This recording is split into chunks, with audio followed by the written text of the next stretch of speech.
So the 7 steps to achieving goals faster than ever if you're not achieving your goals, and if you realize that you're in a goal rut where you keep setting the same goals over and over again and you're not achieving them. Like I said, number 1, make sure it's your goals. Number 2, ask yourself why you're not achieving those goals. Number 3. Hey guys, hope you're all doing well. Thank you for joining me today. My name is 𝗤𝗃 𝗏𝗏. If you're new here, welcome to my channel, and if you're not new, welcome back. So today I want to talk about goal setting.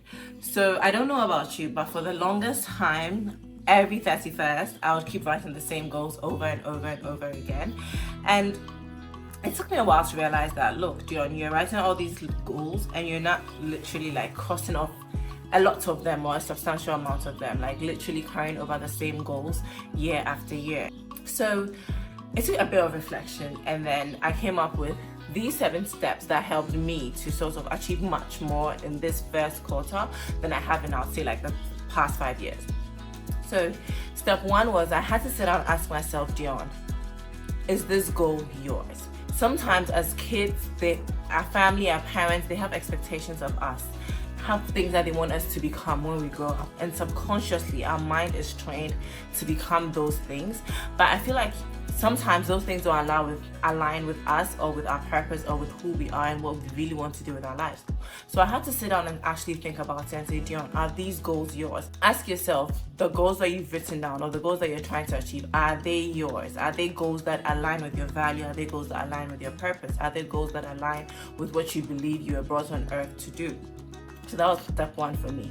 And step 2, I had to sit down and ask myself why I haven't achieved those goals yet. And most of the time, it's probably because there are certain skills that I don't have, there's certain information that I don't know, there are certain relationships that I haven't met yet, or sometimes, girl, I'm just not putting in the work. And that's the reality. For me, for a while, I was not disciplined. I was not consistent. So I was not seeing the results, obviously, because like they say, you don't see the results from the work you don't do. So that was for me. I had to literally sit there and ask myself why I haven't achieved those goals. Is it certain books that I have to read that I haven't read? Is it certain skill set that I have to master that I haven't mastered yet? Is it a certain mindset shift that I have to have that I even haven't had yet? So for me, that was step 2 and what I had to do. And then step 3, as I decided that these are my goals, and these are not goals for family, these are not goals for friends, these are not goals to be popular, these are my goals, goals that I believe are in line with my purpose. And when I started, and I realized that the things that are making me not achieve those goals are 1, lack of discipline, lack of consistency, lack of focus, and lack of intentionality. What do I mean by that? So let's say your goal is to buy a property, but you're just spending money, I wouldn't say recklessly, but let's say you used to spend money on brunch, maybe $500 a month on brunch, $500 a month on dinners, and now you want to buy a property. In my opinion, unless you're getting more money in, you should reduce how much more you're spending. So maybe cut down brunch to $250, cut down dinner to $250, so at the end of the month you have an extra $500 to save towards the property. But if you want to buy a property and you're spending the same way that you've been spending, and you're not getting more income or more revenue coming in, the reality is it's going to take you a while to buy the property. Or for example, health. For the longest time, one of my goals was to lose weight. Even with those 2, which we both know the main way to lose weight is to eat right and exercise, and I was doing neither. So how did I realistically think I was going to lose the weight? You get what I'm saying? So those were the 2 things. And the third thing was I rewrote down my goals. I'm a bit writer. So I rewrote down my goals in order of priority. So maybe losing weight is the most important goal for me at this time. That will be number 1. Maybe saving X amount of money is number 2. Maybe starting an investment for my kids is number 3. So I rewrote down my goals in order of priority. And number 4, I put a realistic deadline. What do I mean by realistic deadline? If let's say I weigh 200 pounds now, right? And I want to lose 30 pounds. For my lifestyle, from how I eat, how often I eat, how I exercise or do not exercise, I should be able to give myself maybe 6 months to a year to lose that weight. If I write a goal of losing 20 pounds and I give myself 2 weeks to lose that weight, so I give myself even 4 weeks to lose that weight, for me, it's not realistic. And I feel like when it's so unrealistic, even my subconscious mind just shuts down, so it doesn't come up with creative ways for me to actually accomplish that goal. So for me, like I said, I rewrote my goals and then I rewrote them based on priority, and I set a realistic expectation. And then I broke down my goals to quarters. So Q1, Q2, Q3, and Q4. And each quarter I broke it down to weeks. And each week I broke it down to the day. So let's say today is Sunday. I would have my to-do list for the whole week. I'll sit down and write it out. So I'll just write down my weekly goals. So the most important things I have to do during the week. And for each day, I have 3 things. I call it the three most important things of my day. So 3 things that I have to accomplish before that day ends. So look at it like I say, how do you eat an elephant? 1 bite at a time, right? So basically, you look at a goal setting like a big chunk, an elephant, right? And then breaking it down to quarters, and then breaking it down to months, and now breaking it down to weeks, and now breaking it down to every day of the week. It makes it easier. It makes it like more chewable and more digestible. It makes it easy for you to actually accomplish those things, because instead of losing 20 pounds, your goal and your 3 things for today is to exercise for 30 minutes, is to drink maybe a gallon of water, and is to replace maybe 2 donuts with 2 clementines. That is reasonable, that is feasible, that is doable. So when you break up your big goals into smaller chunks, it makes it easier for you to actually accomplish them. When your brain believes that it can accomplish something, your subconscious mind is triggered and it actually gives you ways to accomplish it.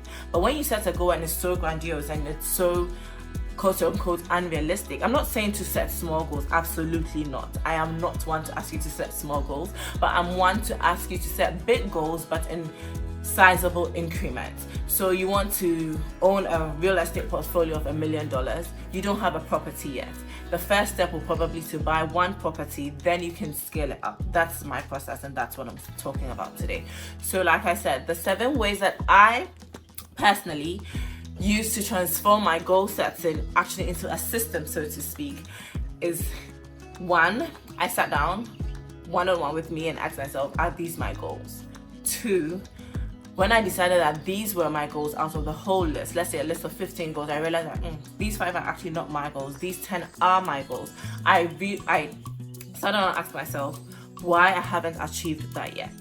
And that is a question that you have to be very honest about. Like, sometimes we try to blame people, play the blame game. Oh, I'm a mom, I have kids, I'm married, I have responsibilities, right? So initially I'll say, oh yeah, the kids, by the time I'm done taking care of the kids, I'm tired, or by the time I'm running errands, I have a job, all those excuses. But when you really come down to it, why are you not achieving those goals?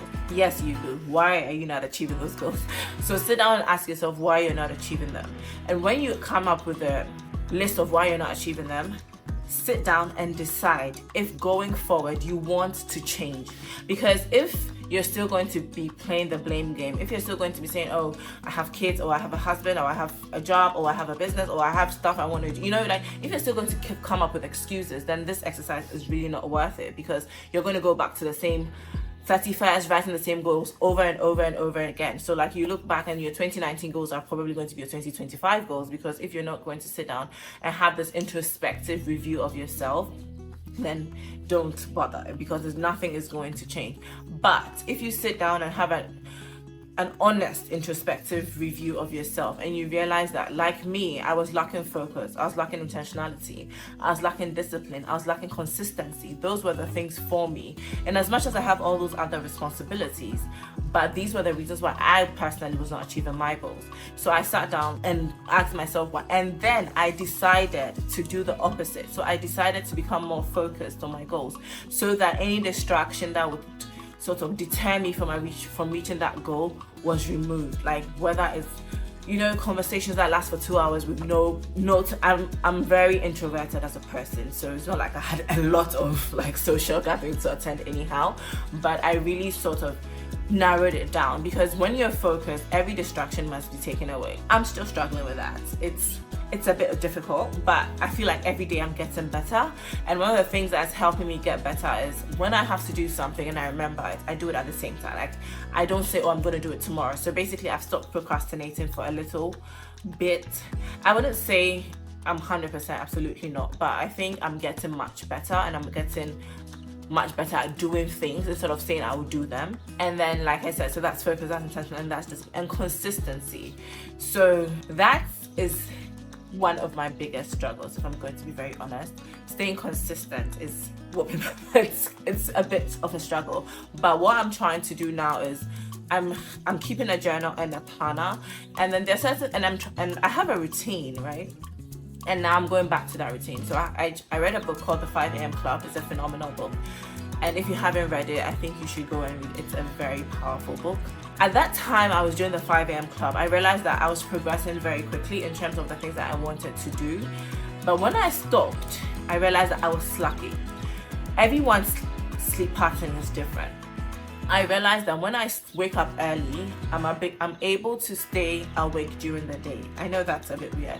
But when I wake up later, I feel nostalgic, I feel sleepy, like it's a mess. So I went back to the 5 a.m. schedule. So now I wake up at 5 a.m. and for some reason I'm so energetic. I'm able to do a workout, I'm able to do my job, I'm like able to do a lot of things. Yes, by the end of the day I'm exhausted, but I'm able to do more during the day. So I'm going to keep it short right now because it looks like I'm rambling on. So yeah, so the 7 steps to achieving goals faster than ever if you're not achieving your goals, and if you realize that you're in a goal rut where you keep setting the same goals over and over again and you're not achieving them. Like I said, number 1, make sure it's your goals. Number 2, ask yourself why you're not achieving those goals. Number 3, determine to do the opposite of what you're doing not to achieve those goals. Number 4, rewrite the goals in order of priority. Number 5, set realistic deadlines. Number 6, break down those goals into quarters, into months, into weeks, into days. And lastly, number 7, review those goals periodically. Make sure you're on track to achieve those goals. If there are things that you need to tweak, if there are things that you need to change, then you can change them. But you can't know what to tweak or what to change if you're not measuring them, if you're not reviewing them every single week. So guys, that's what's helped me, and I hope it will help you guys too. If you have any questions, any comments, absolutely just leave them in the comments and then I will respond. And like I said, if you want like a goal setting tracker, a goal setting planner, if you want to see the journal or the planner that I use personally, also let me know and I'll be glad to share it with you. So I'll see you next in this video. Bye guys.